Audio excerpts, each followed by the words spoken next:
Assalamualaikum warahmatullahi wabarakatuh. Selamat siang para pemerhati dan penggiat sejarah yang kami hormati. Sekarang kita berada di lokasi rumah Soko Melayu Bendang, Kenegarian Kuok, tepatnya di Desa Pulau Jambu, di mana sekarang bisa kita perhatikan bahwa rumah Soko atau rumah adat nama yang dikenal dengan rumah Lontiok, yang merupakan rumah tradisional masyarakat Kampar masa dulu. Ini bisa kita saksikan full dengan ukiran, mulai dari puncak atap sampai ke bagian ruang tengah, bagian dalam, luar, sampai ke tiang-tiang dan tangganya. Jadi untuk jelasnya, karena ini banyak permintaan daripada anak-anak muda, kami jelaskan nanti pengertiannya satu persatu, nilai filosofisnya dan pengertian ukirannya. Sekarang baiklah kita pindah ke bagian sebelah barat daripada rumah Lontiok ini. Untuk diketahui, sebelum ukiran kami jelaskan, bahwa rumah Lontiok ini adalah bangunan yang dibuat atau seni arsitektur Andika 44 ataupun dari zaman kedatuan ribuan tahun lalu, secara turun-temurun itu diwarisi oleh nenek moyang ataupun para pengrajin dulunya ataupun tukang-tukang. Ya, seni arsitektur tersendiri nilainya yang sangat bagus, merupakan kombinasi seni budaya zaman dulu kala dengan seni ukir kayu. Kemudian perlu juga kami jelaskan kenapa rumah Lontiok tadi, semua rumah Lontiok yang ditemukan di Kampar arahnya sama, yaitu ujung dan pangkalnya, bagian ujung, lantik ujung dan pangkalnya itu pasti menghadap timur dan barat. Nah, kenapa demikian? Baiklah kami jelaskan. Sebelum masuknya Islam ke Indonesia, ke Nusantara ataupun daerah Kampar yang bermula dari negeri Kampar, Kedatuan Sriwijaya, ini dulu rumah-rumah yang ada di daerah kita ini ada modelnya sekitar kalau rumah tradisionalnya ada dua. Pertama rumah Lontiok, ya rumah Soko, rumah Lontiok, rumah adat. Yang kedua adalah rumah tuwo ataupun rumah limas. Nah, seperti yang kita lihat, ciri khasnya sama punya tiang yang tinggi. Nah, kenapa satu di sebelah barat? Sebelum masuknya Islam ke Nusantara, nenek moyang kita dulu menyembah ke arah matahari terbit pada pagi hari sini, ya. Kemudian matahari tenggelam ke arah sana. Jadi pada waktu pagi hari meminta doa ataupun sembahyangnya ke arah matahari terbit. Kemudian matahari tenggelamnya dia akan ke sebelah sananya. Nah, setelah Islam masuk, ini juga cocok. Kenapa demikian? Karena umat Islam sekarang, ya, yang ajaran Islam dibawa oleh Nabi Muhammad, kita sholat arah ke Ka'bah. Ka'bah itu ada sebelah barat. Ya, jadi sekarang kita menggunakan arah sholat kita tentunya menuju ke arah Ka'bah. Jadi tepatnya di bagian sebelah barat ujungnya. Jadi tidak masalah antara beribadatnya nenek moyang zaman dulu dengan sekarang. Sekarang baiklah kita jelaskan satu persatu.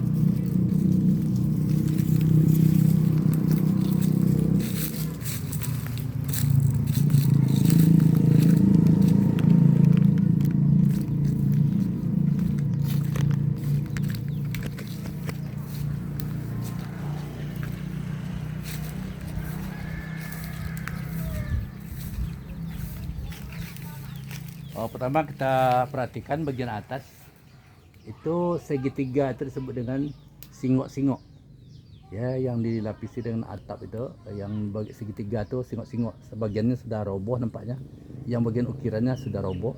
Kemudian biasanya singok-singoknya juga bagian bawahnya itu ada pintunya, biasanya itu tempat padi, tempat menyimpan padi, ada di situ kopuk namanya, ya.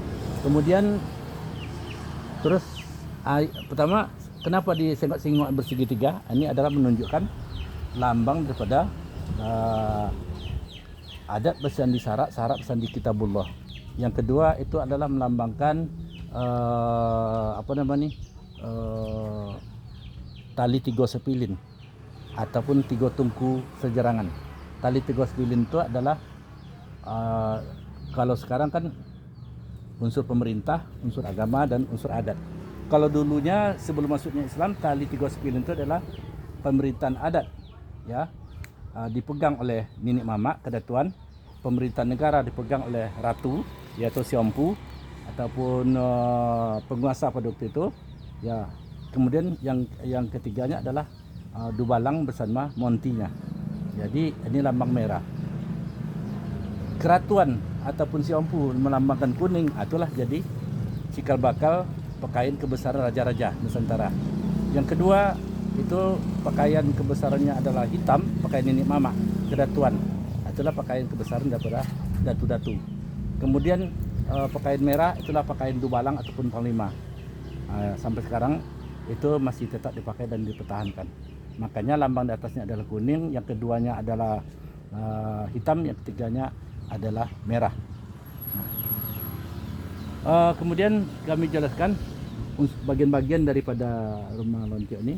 Pertama, yang bagian ini disebut dengan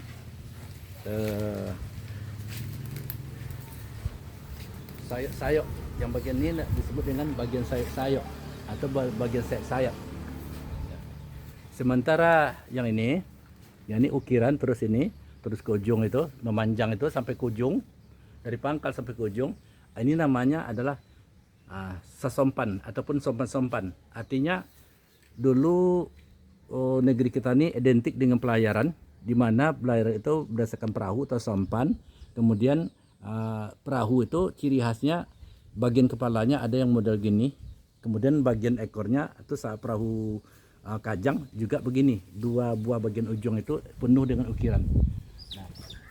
Nah, motif daripada ukiran ini, nama motifnya adalah pucuk rebung. Kalau bahasa kampungnya pucuk wabong. Ya, kemudian pucuk wabong ditambah hiasan bunga komendasi nampaknya. Yang jelas pucuk rebungnya tuh di atas. Sayok. Ada lagi kalau bagian ujung atap itu ada lagi namanya itu sayuk etiok namanya. Nah, kalau ini adalah sesompan. Ya. Kemudian yang ini yang kita perhatikan sekarang ini, ventilasi ini namanya adalah gasyong-gasyong. Gasyong-gasyong itu. Gasyong-gasyong.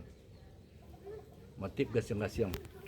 Sementara yang ini yang kita lihat petak-petak ini adalah motif wajik-wajik atau motif wajik-wajik atau semacam potong kue tadi, kue wajik.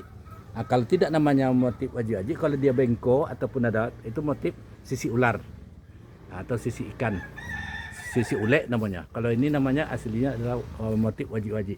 Sementara bunga yang kita perhatikan ini ya memanjang ada titik, itu namanya motif bunga manggi. Di Indonesia kan jadi motif bunga manggis atau motifnya. Nah, kemudian kita perhatikan lagi terus ke sini. Nah, ini dulu kita pakai ke tiang. Ini tiang motif kelok paku, ya, kelok paku ataupun pucuk paku. Nih pucuk paku nih, kelok paku dia berapa? Ini satu daun ya. Dan yang panjang itu kan kita lihat nanti seperti di tangga. Ini adalah alat untuk penghias, fungsinya untuk penghias dan penguat daripada tiang. Ini di belakang. Ini. Ya. Nah, kalau ini namanya gasuk, ya. Ini alat untuk apa nih namanya? Ini untuk penghias gasuk. Nah, kemudian kita perhatikan lagi motif ini. Kita perhatikan, ini motifnya sangat bagus. Sayang rumahnya tidak terawat. Rumah ini diperkirakan berusia sekitar 150 tahun atau 170 tahun. Yang membangun rumah ini itu adalah datuk daripada orang bercerita. Datuk dia lagi. Datuk sewaktu kami kecil-kecil dulu, Datuk Amzah tadi bercerita bahwa yang membuat rumah ini adalah orang Kuok asli, orang desa Langgam ataupun Kampung Panjang. Kemudian dibuatnya dalam bentuk ini tadi dengan tenaga dia sendiri tanpa paku gitu. Semua ini kan tanpa paku. Ini adalah karya dia nih, datuk kami. Sekitar yang bercerita tadi waktu kami kecil umur berapa tahun tuh? Umur 7 tahun ya. Datuk Amzah atau Bapak Amzah tadi sudah berusia lebih dari 85 tahun. Ini motif. Ini dikatakan tadi motif kelok paku. keloknya kelok paku. Kalau yang ini namanya pucuk paku. Yang ini. Kalau kita lihat pucuk paku tadi, paku itu kalau di Indonesia kan adalah pakis. Pucuk pakis kan menggelung di sini kan, bergulung dia, menggelung di sini. Ini daunnya. Kemudian bentuk daripada tadi, kalau paku tadi pasti daun tadi berkelok dia. Nah, tinggal seninya. Kayu untuk rumah lontiok ini biasanya kalau ukiran itu dibuat dari kayu apa nama tadi? Tembusu. Kayu temusu ya. Kayu temusu itu sudah langka sekarang. Jarang ditemukan. Sementara kalau untuk atapnya di atas itu nama kayu adalah kayu rangau. Nah, sekarang kita masuk ke bagian ukiran dalam.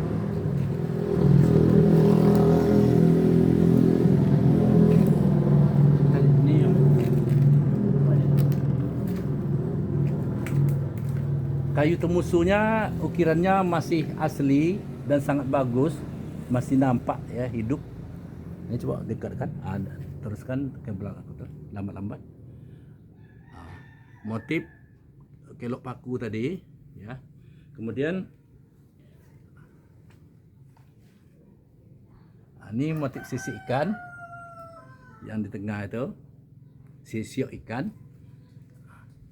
Nah, kita lihat. Sayang itu sudah rusak ya, sudah banyak rusak. Ini perlu kita selamatkan nih. Hendaknya Pemda Kampar ataupun Riau ini bisa hendaknya menyelamatkan rumah Soko ini, rumah Soko Melayu Bendang nih sebagai peninggalan hasanah budaya yang perlu kita selamatkan. Karena di sini mengandung nilai-nilai yang sangat banyak kali. Nilai-nilai sejarahnya dan juga nilai keindahan, nilai arsitekturnya, nilai islaminya dan segala macam, nilai perjuangan juga banyak di sini ya. Ini menggambarkan bahwa hubungan antara nenek moyang kita dengan generasi sekarang ini kenapa kok sampai seakan-akan terputus begitu. Kami jelaskan lagi bahwa setiap rumah lontiok yang ada di Kampar ataupun di kelompok 44 ini pada umumnya ini tetap nih konsep lamanya itu adalah segi 8. Segi 8 ini kita lihat 1 2 3 4 5 6 ya 7 8. Nah, kenapa dikatakan segi 8? Asal apanya kan 4 penjuru angin, 4. Kemudian dibuang sudut satu lagi 8 penjuru angin jadinya. Nah, ini juga ada buktinya dalam sejarah dan catatan-catatan bangsa asing tentang 8 penjuru angin. Tidak usah kita terangkan di sini, agak nanti panjang kan. Nah, inilah andai kata kita potong sini nampak penampang tadi, kalau kita hubungkan masing-masing penampang tuh yang terjadi di sini garis-garis penampang tadi adalah garis kompas gitu. Utara, selatan, barat, timur, barat daya, tenggara, timur laut dan segala macam itu. Nah, itu dari 8 penjuru angin. Dan negeri 8 penjuru angin ini ada di hadis Rasulullah yang bunyinya, apabila kalian sampai di suatu negeri, katanya, negeri besar makmur di penjuru angin, maka segeralah datang ke sana, katanya. Ajaklah raja-rajanya masuk Islam, niscaya akan kalian lihat rakyatnya berbondong-bondong masuk Islam. Di mana negeri penjuru angin itu ya Rasulullah? Kata sahabat bertanya. Kemudian Rasulullah menjawab, negeri penjuru angin itu adalah negeri jaya makmur di daerah matahari terbit. Nah, itulah Kedatuan Sriwijaya. Kedatuan Sriwijaya kalau masyarakat ini menyebutnya dengan Indo Dunio ataupun Alam Pulau Poco.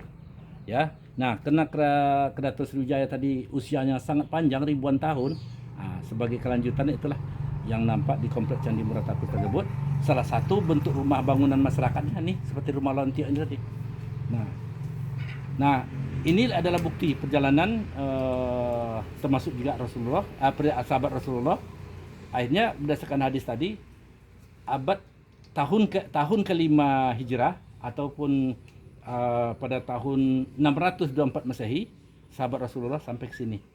Ada beberapa orang sahabat dan ini tertulis dalam buku Al-Ahbaru Minas Sin wal Hin. Mereka datang menuju Muaratakus.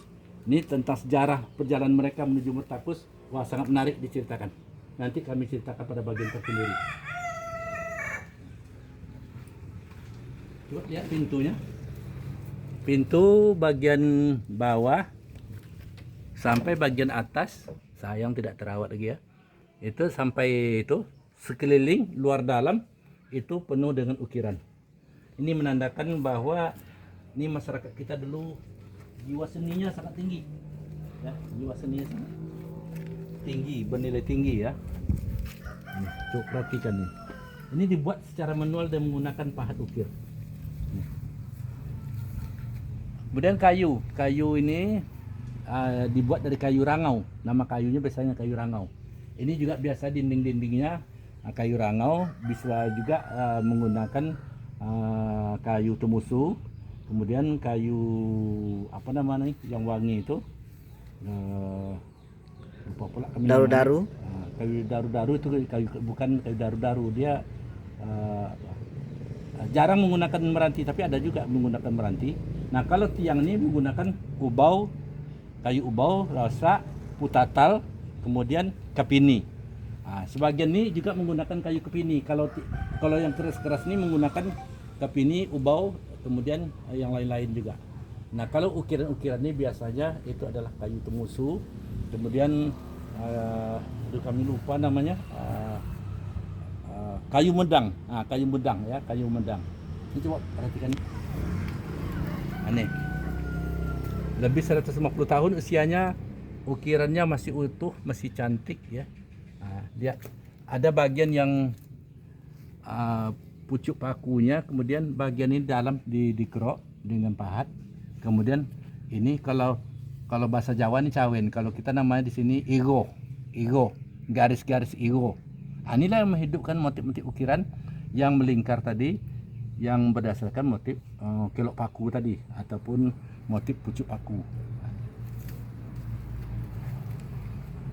Kemudian yang ini di samping gasyang-gasyang ini itu namanya ada yang menyebut dengan kapak-kapak, ada yang menyebut kapik-kapik. Kapik-kapik itu ada pengapit antara kiri kanan. Ini tetap ada, rumah lontiok pasti ada nih. Ya. Kemudian kalau dia berbentuk apa, ada juga berbentuk limpape. Ya. Kalau ini mungkin lebih mendekati kepada kapak-kapak atau kapik-kapik tadi. Nah, bentuk limpape ada lain lagi motifnya. Sementara ini biasanya setiap rumah lontiok, coba perhatikan ini. Ini ada nama atapnya ini Selasar Jatuh kalau Indonesianya. Kalau bahasa kita di sini adalah Selasau Jatuh ya. Biasanya ini adalah bekas tiang di sini. Itu tiang. Biasanya tiang itu 2 atau 4, bisa 2 atau bisa 4. Kemudian tiangnya tadi ada penuh juga dengan ukiran. Ya. Dan kebanyakannya tiangnya tempat Selasar Jatuh tadi itu adalah motifnya itu masih bunga kuncup ya, apa namanya, lotus. Kalau orang yang nyebutnya lotus, orang Buddha ya. Nah, ini membuktikan bahwa nih tradisi tadi dimulai sebelum masuknya Islam, sudah ada. Nah, ini. Kemudian kita lihat lagi yang ini, terlupa tadi kami singgung di sini. Bagian tengah, ini kalau kita bandingkan dengan Masjid Jami Ertiris, bagian tengah ini nampak menonjol nih. Itu adalah lambang bunga yang dikatakan tadi itu 4 penjuru angin tadi. Dari daunnya 4 tadi ya. Atau disebut dengan bunga 4 penjuru angin. Kalau dia 3 ada lagi namanya bunga palyang-palyang. Kalau dia 3 itu namanya bunga palyang-palyang.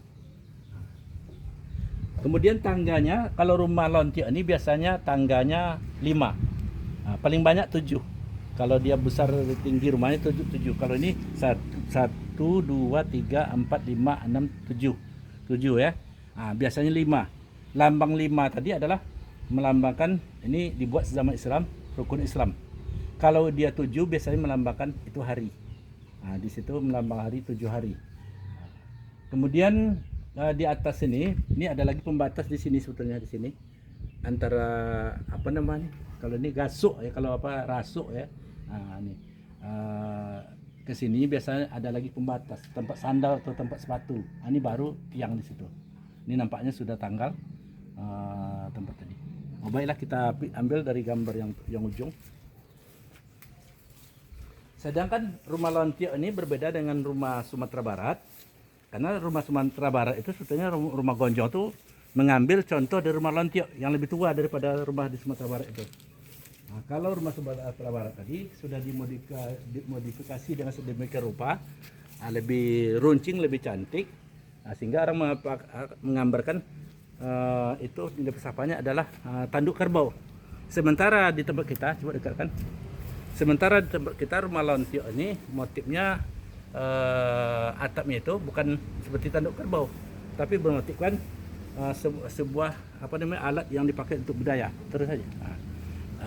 Namanya itu siyo, ya, daun sirih. Motif daun sirih kalau diadu dua daun sirih tadi diadu ujung pangkalnya, lantiknya akan sama dengan seperti rumah lontiok. Sampai itu wajib-wajib ataupun sisi ikan, ya. Kemudian ada lagi rumah lontiok ini biasanya dua. Kalau dia bangunnya dua seperti yang di Bangkinang itu, yang di Sepungguk itu, nama rumah lontiok tadi adalah gajah menyusu. Kalau dia dua yang besar, dua buah rumah yang besar, satu sudah itu kecil, itu namanya gajah menyusu. Sedangkan atapnya kalau seandainya dua, itu namanya selasau kombau atau selasar kembar. Selasar kembar namanya. Kalau atapnya dua. Kalau hanya satu itu biasa aja selasar aja. Sayang sudah tidak terawat. Mudah-mudahan Pemda Kampar ataupun Pemda Riau melalui dinas pariwisatanya atau dinas kebudayaan bisa merehab ini, karena ini masih bisa diselamatkan ini. Tinggal merubah bagian-bagian yang jatuh, yang rusak, dan ini masih bisa diukir, bagian-bagian ukiran yang rusak tadi bisa diukir.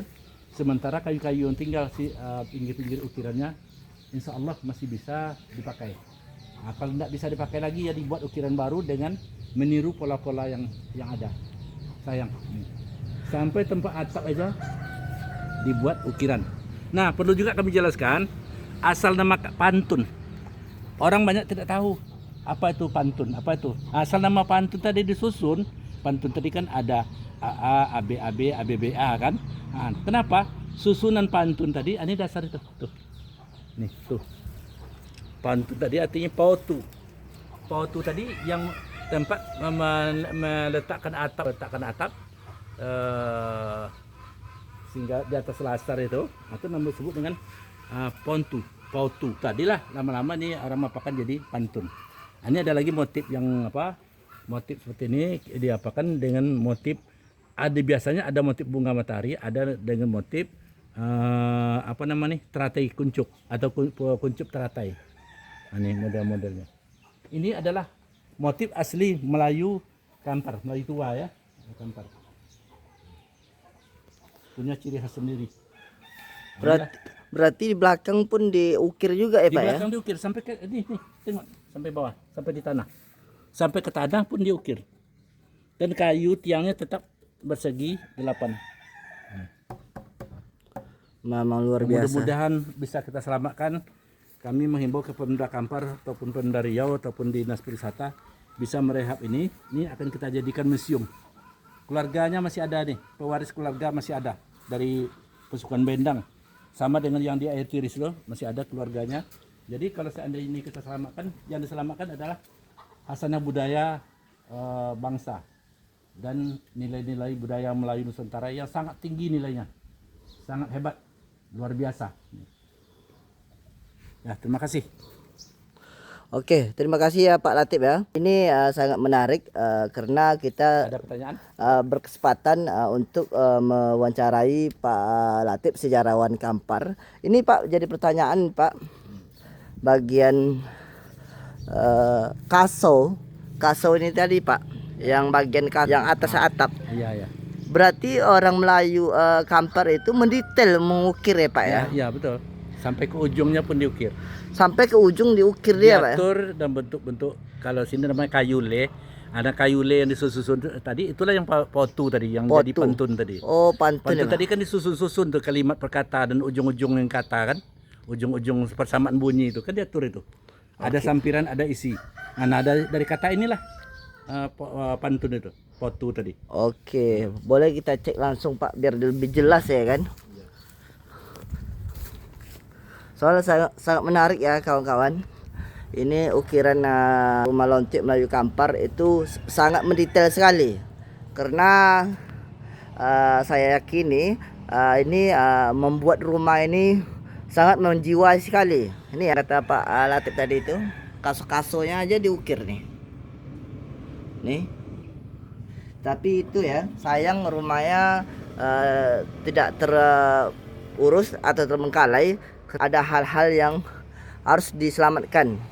Seharusnya ini jadi cagar budaya oleh pemerintahan Kampar ataupun Provinsi Riau supaya ini menjadi aset ya, begitu Pak Latif ya. Iya, iya. Ini bagi teman-teman, kita udah berkesempatan untuk mewawancarai sejarawan Kampar. Ikuti terus tentang edukasi sejarah Melayu Kampar tempo dulu. Oke, terima kasih. Assalamualaikum.